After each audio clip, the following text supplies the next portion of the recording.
Hello, grade 3, and any of my other friends who are watching. We're at chapters 9 and 10 today with the chocolate touch. I'm going to share my screen and we are going to get started. Okay. Chapter 9. Okay. Here we go. Oh, the shame of it, the humiliation. John wept breathlessly as he ran, shocked and frightened, indignant and angry at the world that had suddenly turned against him. Mean old things, John thought, blaming Miss Plimsoll and Mrs. Quaver for his failure. Even though nothing had happened to him, sorry, even though nothing had happened to him, had been their fault in any way. Whoa, that didn't sound good at all. Let me start that whole section over. Mean old things, John thought, blaming Miss Plimsoll and Mrs. Quaver for his failures, even though nothing that had happened to him had been their fault in any way. Horrible old school, he thought, even though he had liked school until that morning. Hateful Susan, he thought, even though he knew at the same time that he was really longing for her to be friendly with him again. Through the window, Mrs. Midas saw John coming up the pathway. "Hello, John, dear," she called from the living room. "You're home early today. How nice. As a reward, there'll be a piece of chocolate after supper." "I hate it," John shouted. He was crying too hard to say anything else for a moment. When she heard the sound of his voice, Mrs. Midas rushed into the hall. "Why, what's the matter, dear?" she asked, putting her arm around him. John twisted away from her grasp, ran past her, and started up the stairs towards his bedroom. "Susan doesn't want me at her birthday party," he said as he went. "I know she doesn't. Well, I don't want to go to her rotten old party anyway." "I don't think you really mean that," Mrs. Midas said. "Besides," she added, and John was halted by the softness of her voice, "Mrs. Buttercup just telephoned to say she was going to drive over herself at 4 o'clock to pick you up." "She did?" John said, blinking down at his mother from the top of the stairway. "Yes, she did," Mrs. Midas assured him. "So you'd better hurry and get yourself washed and brushed. Your party clothes are laid out on your bed." There were games on the Buttercup's lawn while it was still warm outside. Later, the party supper, including the birthday cake, was going to be served indoors, and there would be a magician and a short movie. John joined in the blind man's buff, and grandmother's footsteps, and fox and geese, and soon he became more cheerful. He even temporarily forgot about chocolate. Susan looked very pretty. Her yellow curls had been brushed so hard that they looked silkier than ever. She was wearing a big blue ribbon, the same color as her eyes. Her cheeks were flushed with excitement, a deeper pink than her new party dress. On her feet were dainty little white socks and white shoes with straps that buttoned. Between games, Susan smiled at John and said, "I'm glad you came." They seemed to be on good terms again. Then Mr. Buttercup approached, bringing a bucket of water from the garage. He set it down in the middle of the lawn without spilling a single drop. "We're going to duck for apples," Susan whispered to John, "the boys against the girls. You can be captain of the boys' team." When I was a little kid, we didn't call ducking for apples. We called it dunking for apples. The two teams lined up for the race, Susan leading the girls and John leading the boys. "The idea is this," Mr. Buttercup explained. "When I say go, not yet, John. Susan and John will run to the bucket.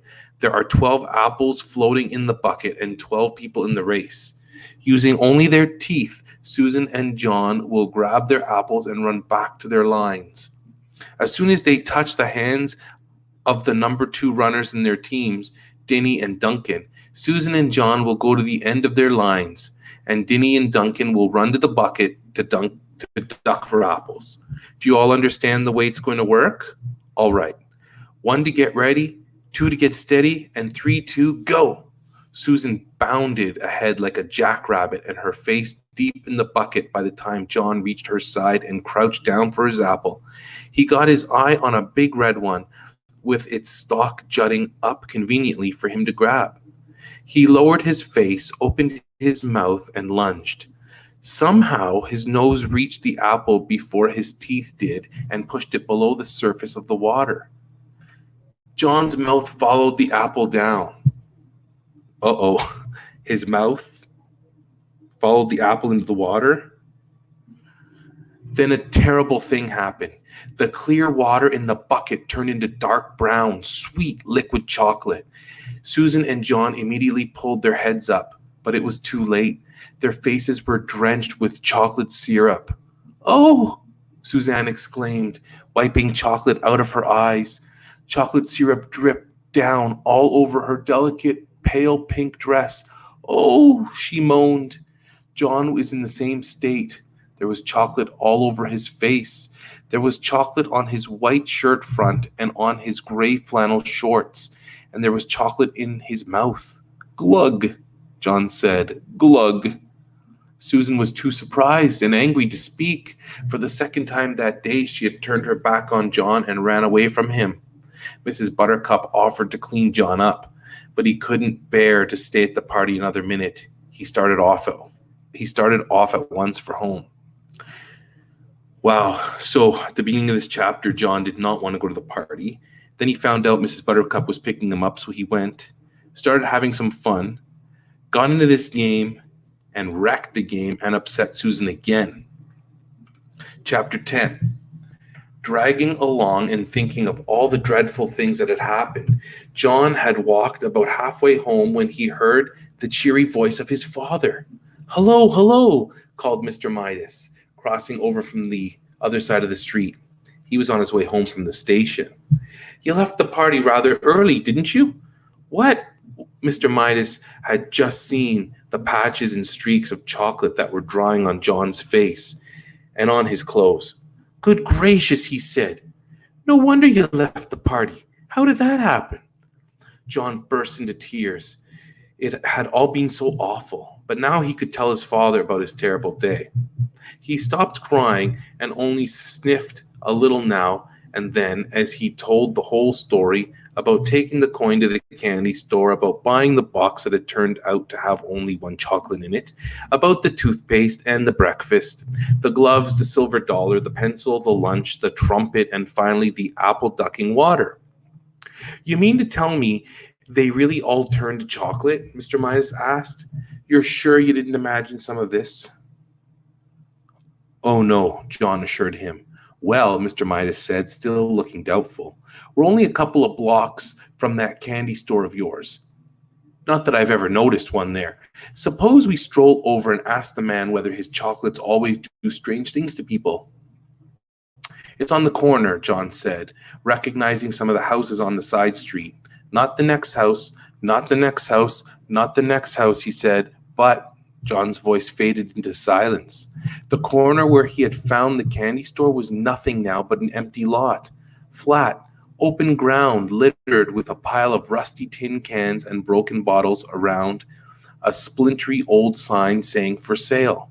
Said Mr. Midas, frowning anxiously at John. "I think we better pay a visit to Dr. Cranium before we go home." "That's where the store was, though," John said, beginning to cry again.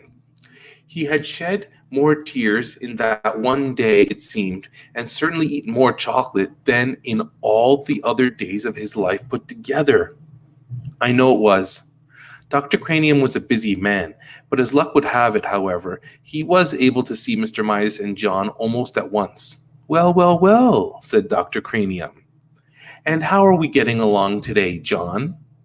Have we cut down on our candy, eh?" "How do you do?" John responded dully. "Apparently he's had a bad day, Dr. Cranium," Mr. Midas said. "Trouble at school, you know, and a little accident at a birthday party. What I'm worried about is that he keeps saying that everything he puts into his mouth turns to chocolate. No more than a nursery fantasy, I'm sure," Dr. Cranium said to Mr. Midas. "Well, John," he went on, looking down with a smile, "suppose you tell me in your own words what the matter seems to be." "Everything I put in my mouth turns to chocolate," John explained. "Everything I eat and everything I drink changes into chocolate. I'm thirsty, and I'm getting a pain, a bad one, I think." Dr. Cranium sighed patiently and invited John to open his mouth and say,